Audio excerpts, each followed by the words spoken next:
يكفي أنهم يقولون لا إله إلا الله محمد رسول الله. زالت العداوات بين اليهود والنصارى، ومع ذلك نرى المسلمين شيعا.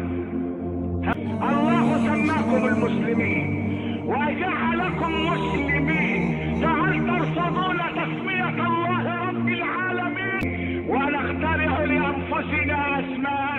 أنا سلفي، أنا خلفي، أنا شيعي، أنا سني، أنا خارجي، أنا صوفي، بل أنا مسلم، أنا مسلم، أنا مسلم.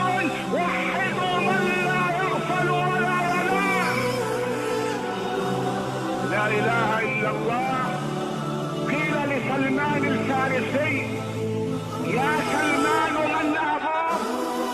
فقال سلمان: أنا ابن الإسلام.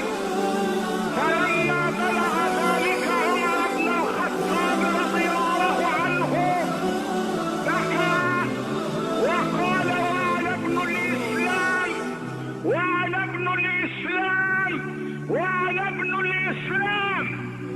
أيها السادة، إن الطريق أمامنا شاق وطويل. لقد قسمت بلاد المسلمين إلى مناطق نفوذ.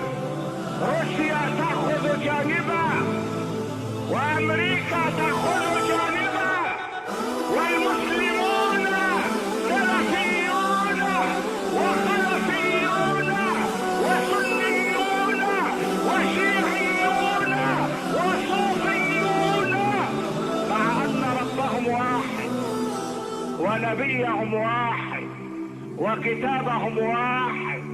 الله نور، الله نور، والقرآن نور.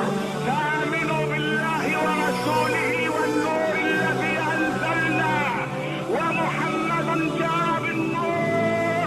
قد جاءكم من الله نور وكتاب مبين.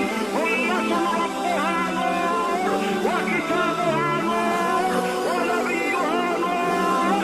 كيف ترضى لنفسها أن تعيش في الظلمات؟ كيف ترضى؟